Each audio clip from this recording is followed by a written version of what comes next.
After my wife passed away, I entrusted all our assets to our child. This decision infuriated my next wife. My name is Nathan Harper.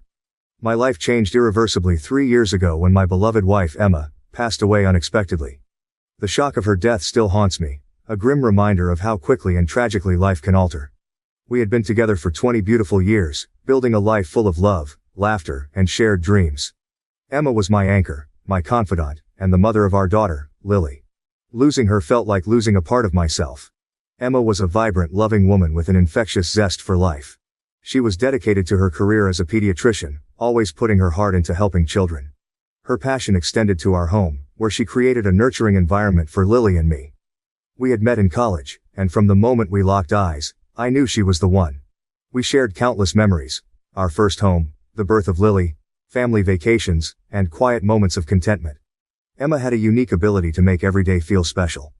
The day Emma died is etched into my memory with painful clarity, a series of moments that I often replay, wishing I could somehow alter the course of events. It was a typical Tuesday afternoon. Emma had just finished her shift at the pediatric clinic, a place where she poured her heart and soul into caring for children. She called me before leaving, her voice tired but cheerful as she spoke about a particularly challenging case she had handled that day. "I'll be home soon," she said. "Let's have dinner together and maybe watch that movie we've been putting off." I had no reason to think that this would be our last conversation. The accident happened just a few miles from our home. Emma was driving along the familiar route, a stretch of road she had traveled countless times. According to the police report, a large truck had veered out of its lane, crossing the median and colliding head-on with Emma's car. The impact was devastating. The truck driver later revealed that he had fallen asleep at the wheel, a tragic lapse that had catastrophic consequences. I received the call around 5:30 p.m. It was a number I didn't recognize, but something in me sensed that it wasn't going to be good news. The voice on the other end was calm and professional, but the words they spoke shattered my world. "Mr. Anderson, this is Officer Blake from the County Police Department. Your wife, Emma Anderson, has been in a severe car accident. I'm afraid she didn't survive the impact." For a moment, everything around me stopped. The air seemed to thicken, and I couldn't breathe. I heard the officer's voice continuing, explaining the details and asking if there was someone I could call to be with me. But I was numb, my mind refusing to process the reality of what I was hearing. Emma, my Emma, was gone. Just like that, in an instant, our lives were irrevocably changed. I managed to call a neighbor, a close friend who rushed over to be with me. Together, we went to the hospital to identify her body. Seeing Emma there, lifeless and cold, was the most excruciating experience of my life. She looked so peaceful, as if she were merely sleeping, but the reality was far more brutal. The vibrant, loving woman who had been my partner for 20 years was no more. Breaking the news to Lily was a task I wouldn't wish on my worst enemy. She had been at a friend's house, studying for an upcoming exam. I remember driving over, my hands shaking on the steering wheel, trying to hold back the tears that threatened to spill. When she saw me, she knew something was wrong. "Dad, what's happened?" she asked, her eyes wide with fear. I took her hands in mine, trying to steady my voice. "Lily, there's been an accident," I began, my voice breaking. "Mom didn't make it. She's gone." The look of disbelief and anguish on her face will haunt me forever. She collapsed into my arms, sobbing uncontrollably. In that moment, I felt utterly helpless, unable to protect my daughter from the profound pain that had just enveloped our lives. The days that followed were a blur of grief and disbelief. We had to arrange the funeral, a task that seemed impossible in our state of mourning. Friends and family came to offer their condolences, but nothing could ease the ache in our hearts. Emma had been the glue that held us together, and without her, everything felt fractured. Lily struggled immensely. At 15 she was on the cusp of adulthood, but losing her mother thrust her into a world of sorrow and confusion that no teenager should have to navigate. She had been so close to Emma, they shared a bond that was beautiful to witness. Now she was left grappling with an overwhelming sense of loss. She threw herself into her studies, perhaps as a way to keep her mind occupied, but I could see the pain in her eyes, the moments when the weight of her grief would come crashing down. As for me, I was adrift in a sea of sorrow. Emma had been my rock, my confidant, the person I turned to in times of trouble. Without her, I felt unmoored, struggling to find my footing in a world that no longer made sense. The nights were the hardest, lying awake in our bed, the emptiness beside me a constant reminder of what I had lost. Every corner of our home held memories of Emma, from the photos on the walls to the scent of her perfume lingering in the air. People often say that time heals all wounds, but in those early days, I couldn't see how that was possible. The pain was too raw, too all-encompassing. My only solace was in being there for Lily, trying to support her as best as I could. We leaned on each other, our shared grief a bond that both united and tore us apart. Emma and I had often talked about our future and what we wanted for Lily. Although we hadn't formalized it in a will, it was clear to me that Emma intended for Lily to inherit everything we had worked so hard to build. Emma's own parents had left her everything, and she always believed in the importance of leaving a legacy for our daughter. So, when Emma passed away without a will, the legal proceedings divided everything equally between Lily and me. But in my heart, I knew Emma's true wishes. Lily and I supported each other through those dark days, leaning on each other as we tried to find a new normal. Despite her youth, Lily displayed remarkable resilience and strength. She threw herself into her studies and extracurricular activities, perhaps as a way to cope with her grief. I tried to be there for her, to fill the void left by Emma as best as I could. But I knew I could never replace her mother. About a year and a half ago, I met someone new. Jessica. Our meeting was unexpected, one of those serendipitous moments that life occasionally offers. I was at a charity event, something I had thrown myself into as a way to give back and stay busy. The event was a fundraiser for a local children's hospital, an institution close to my heart because of Emma's work as a pediatrician. I found solace in helping others, trying to channel my grief into something positive. The venue was bustling with activity. Volunteers were setting up tables, arranging decorations, and preparing for the evening's festivities. As I navigated through the crowd, my eyes caught sight of a woman who seemed to be at the center of the action, effortlessly organizing the chaos around her. She was warm, engaging, and had a certain charisma that drew people in. Her laughter rang out, a melodious sound that seemed to cut through the noise and reach something deep within me. We ended up at the same table, working on a last-minute decoration task. Our conversation started casually, but soon, we were talking about everything. From our favorite books to the challenges of parenting teenagers. There was an instant connection, a feeling that I hadn't experienced since Emma. Before I knew it, hours had passed. The event came to an end, and as people started to leave, Jessica and I exchanged numbers, promising to keep in touch. Jessica and I started seeing each other regularly.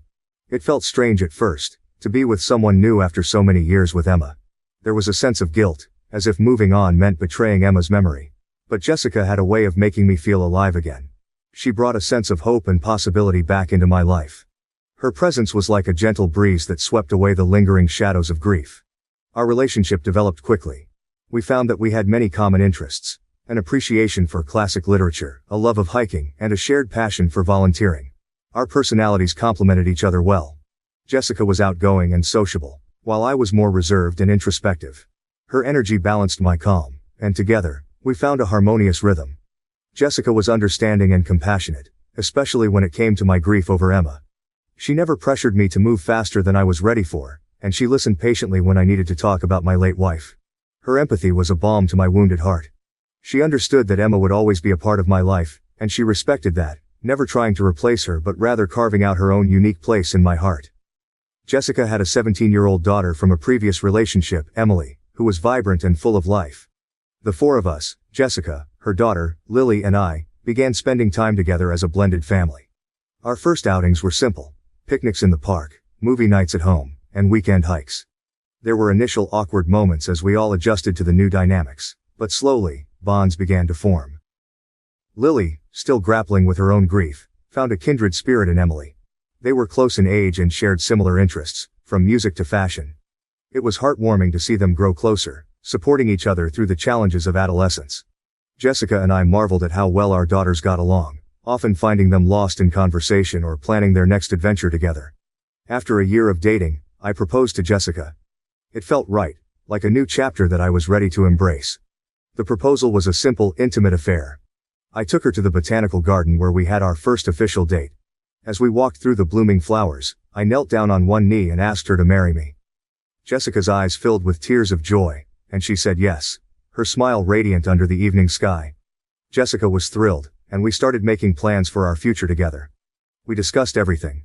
Where we would live, how we would blend our families, and our hopes for the future. We envisioned a home filled with love and laughter, where our daughters could thrive and where we could build new memories together. It was a future that, for the first time in a long while, seemed bright and full of promise. As our relationship grew more serious, Jessica and I began to discuss our future in more detail. Inevitably, the conversation turned to finances and inheritance. Jessica was under the impression that everything I had, including what I inherited from Emma, would be part of our shared future. She envisioned a life where our resources were pooled together to provide for both her daughter, Emily, and our potential future children. This assumption, however, led to a significant point of contention between us. Before getting engaged, I had made a crucial decision that I knew would impact our future together. I had transferred everything that I inherited from Emma to Lily. This decision was rooted in a deep sense of duty and commitment to honor Emma's wishes. Although Emma had not left a formal will, our conversations over the years made her intentions clear to me. Emma was a meticulous planner and a dedicated mother. We often talked about our hopes and dreams for Lily's future. Emma was particularly passionate about ensuring that Lily would have the means to pursue her dreams without financial burden. She wanted Lily to have access to the best education, opportunities to travel, and the security to make choices based on passion rather than necessity. Emma's parents had left her everything, and she always intended to follow that tradition, believing it was the best way to secure Lily's future. The absence of a will was a tragic oversight, a consequence of Emma's sudden and untimely death. Despite this, I felt a moral obligation to act on what I knew to be her wishes. Transferring the assets to Lily was my way of fulfilling Emma's vision and ensuring that her hard work and sacrifices directly benefited our daughter. This decision was not made lightly.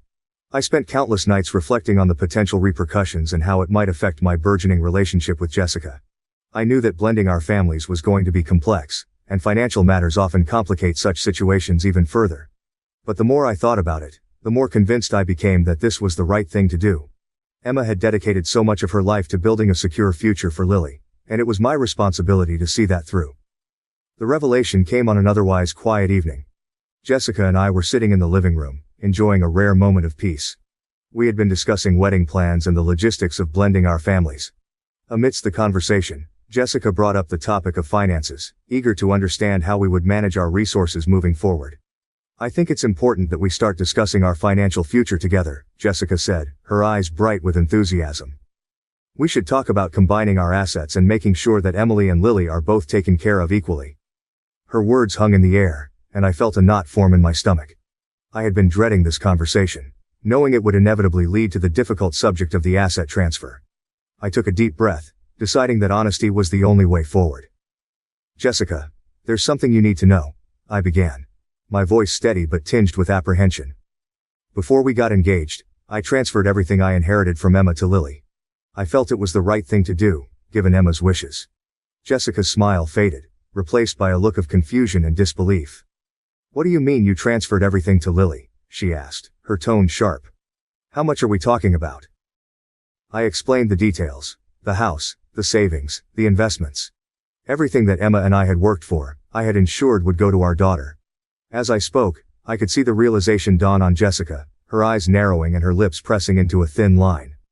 "So, you're saying that everything Emma left you is now in Lily's name?" she asked, her voice rising. "How could you make such a huge decision without discussing it with me first?" "I did it because it's what Emma would have wanted," I replied, trying to keep my voice calm. "She always intended for Lily to inherit everything.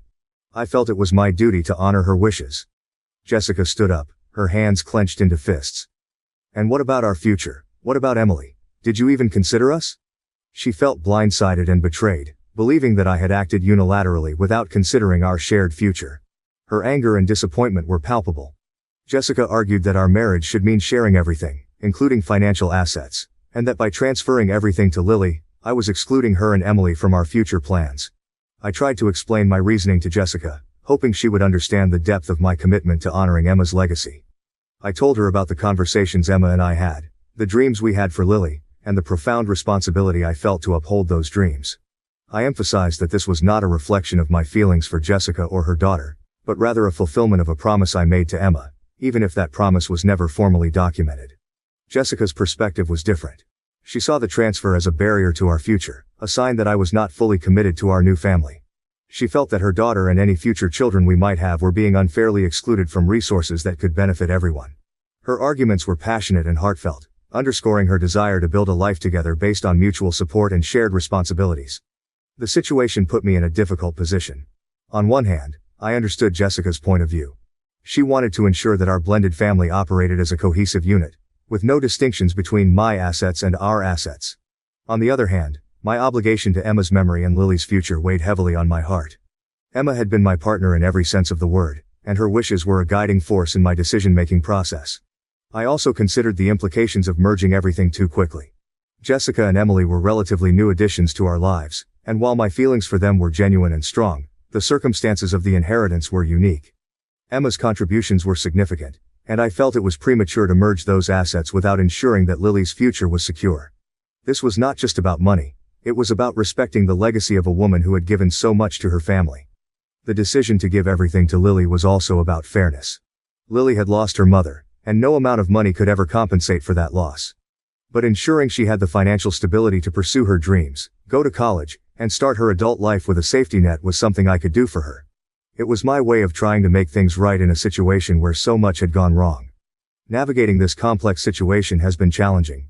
Balancing my love for Jessica, and my commitment to honoring Emma's legacy is a delicate act. I want to build a future with Jessica, but not at the expense of disregarding what Emma and I had envisioned for our daughter.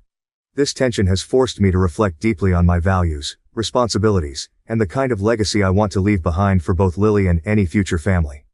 As I stand at this crossroads, I am determined to find a solution that respects both my past with Emma, and my future with Jessica.